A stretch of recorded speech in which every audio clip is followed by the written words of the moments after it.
안녕하세요. 초등교사 이서윤의 초등생활 처방전입니다. 네, 이제 저는 대학원에서요, 초등영어 교육을 전공을 했어요. 이제 영어에 대한 이야기를 한번 해보려고 하는데요. 오늘은요, 영어를 빨리 시작하면 시작할수록 좋을까? 아니면 영어의 어떤 최적의 시작 시기가 있을까? 라는 이야기를 해보려고 합니다. 오늘 영상을 통해서 좀 영어 교육에 대한 가치관을 정립하시는 데 도움을 받으셨으면 좋겠어요. 제가 유튜브 커뮤니티에 영어 설문조사를 했어요. 그래서 언제 아이의 영어를 시작을 했냐라고 여쭤봤을 때 4가지 구간으로 나눴는데요. 가장 많이 답을 해주신 게 초등학교 1학년에서 2학년 때 가장 많이 시작을 했었고, 그 다음에 5살에서 7살 사이에 많이 시작을 하셨더라고요. 언어 습득에 있어서 결정적 시기 가설이라는 것이 있습니다. 이제 언어를 배우려면은 2세에서 사춘기 이전에 이때가 결정적 시기이기 때문에 꼭 이때 배워야 된다라는 거예요. 그런데 성인이 돼가지고 어떤 언어를 배웠을 때 이제 거의 원어민처럼 말을 하는 사람들도 있단 말이에요. 그래서 어떤 학자들은 결정적 시기가 아니다, 민감한 시기 정도다, 그 정도로 이해를 하면 좋겠다라고 말을 했어요. 그러면 이 언어 습득에 있어서 이 민감한 시기가 있을 것인가 라고 또 생각을 해볼 수가 있죠. 또 그래서 학자들이 실험을 했습니다. 영어를 이제 처음 배우는 그런 학습자들한테 나이가 어린 학습자랑 좀 나이가 많은 학습자한테 동일한 시간 동안, 동일한 기간 동안에 영어를 가르친 거예요. 뭐 1년이면 1년, 뭐 2년이면 2년, 아니면 6개월이면 6개월 이렇게 가르쳤죠. 그 이후에 누가 더 영어를 잘하는가를 봤어요. 누가 더 영어를 잘할까요? 발음에 있어서는 나이가 어린 학습자가 더 우수했는데요. 그 나머지 뭐 문법, 어휘, 구문의 능숙도 이런 모든 것들에 있어서는 이제 나이가 더 많은 학습자가 더 우수했다라는 거예요. 그러면 같은 기간 동안에 이제 이 나이가 많은 학습자가 더 많은 것을 학습을 했다는 거죠. 그러니까 그도 그럴 것이 이제 그동안 모국어로 배워온 것들이 많이 있고 이제 인지적인 영역의 발달을 더 많이 했기 때문에 받아들이는 게 더 많이 있을 수밖에 없겠죠. 많은 학부모님들이 또 이런 질문을 하시는데, 영어 유치원에 좀 다니고 온 아이와 그렇지 않은 아이들이 차이가 많이 나느냐라고 여쭤보십니다.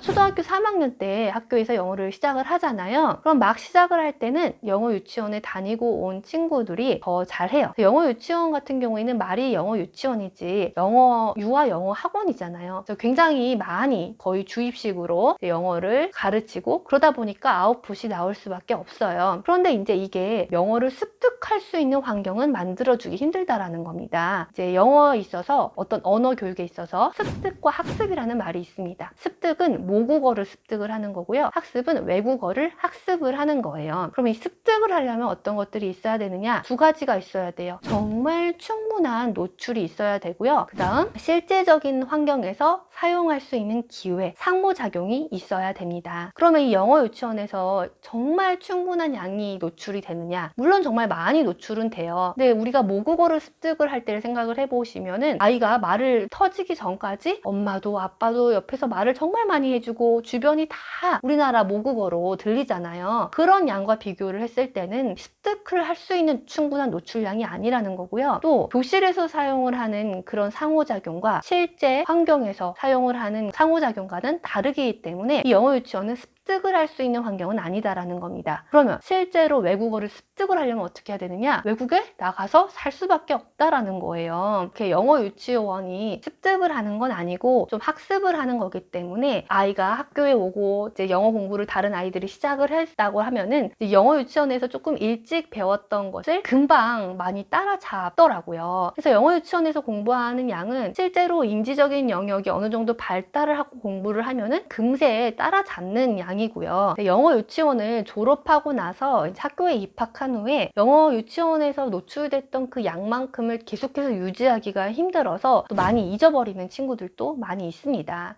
그럼 영어 유치원이 단점만 있느냐? 세상에 단점만 있고 장점만 있는 건 없죠. 다 양면이다 라고 항상 말씀을 드리잖아요. 그래서 물론 이제 언어적으로 좀 발달하고 빨리 받아들이는 친구들은 뭐 발음도 우수하고 영어에 있어서 자신감도 있고 흥미도 있다라는 겁니다. 그러면 이제 제 이야기를 잠시 하자면, 제가 영어를 시작을 할 때는 중학교 때 영어를 처음 공부를 할 때였어요. 그러니까 초등학교 때는 영어라는 과목이 없었어요. 그래서 거의 한 30년 전쯤에 이제 제가 영어를 초등학교 이제 1학년 때 시작을 한 거예요. 지금으로 치면은 한 4살, 5살, 3살 이렇게 일찍 조기 영어 교육을 한 거나 마찬가지였다라는 거예요. 그래서 그때 당시에 뭐 방문 선생님이 일주일에 한 번 오시고 전화로도 하고, 나중에 또 원어민도 같이 학원 다니면서 원어민 수업도 하고, 뭐 스티커, 영어 노래 막 이런 것들을 했어요. 재미있게. 요즘에 뭐 흘려듣기, 집중듣기 이런 말을 하잖아요. 그래서 항상 등교할 때 이제 어머니가 영어 테이프를 틀으면서 이제 제가 준비를 할 수 있도록 이제 저를 깨울 때도 영어 테이프로 깨우시고 이렇게 했단 말이에요. 그렇게 이제 영어를 빨리 배웠고, 영어도 교육을 대학원에서 공부를 했는데 영어를 잘 하겠네 라고 이렇게 물어보신다면 슬프게도 그렇지 않다라는 겁니다. 영어를 언제 시작을 했느냐보다 그 후에 이제 얼마나 내가 영어 공부를 더 꾸준히 하고 또 어떻게 공부를 하느냐가 더 영향을 미친다라는 거예요. 모든 교육의 적정 시기는 아이가 정하고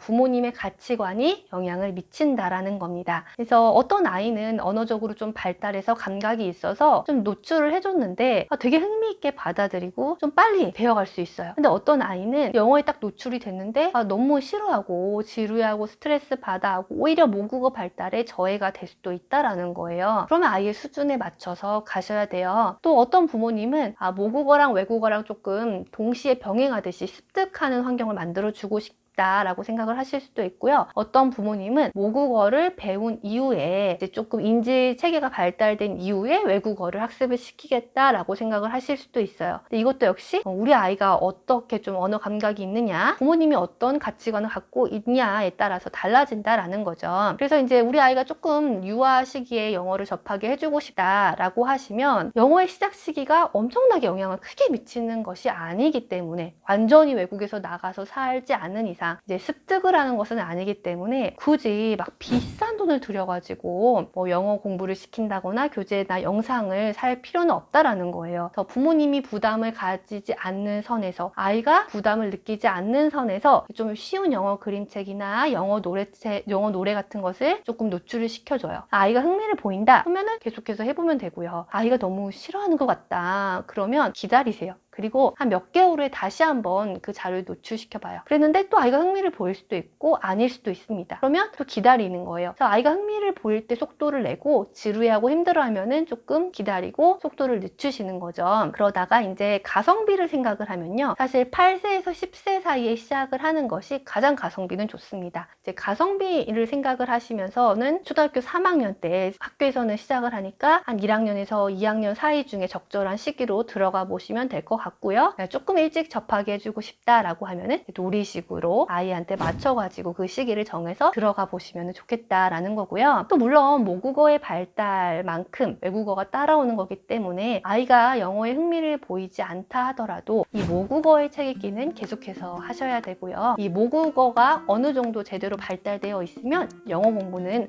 또 쉽게 더 따라오기 때문에 이 모국어 책 읽기를 꾸준하게 많이 하셨으면 좋겠습니다. 네, 오늘 영상이 도움이 되셨으면 좋겠고요. 좋아요와 구독도 많이 부탁드립니다. 초등 부모님들의 고민이 해결되는 그날까지 이서윤의 초등생활 처방전은 계속됩니다. 안녕히 계세요.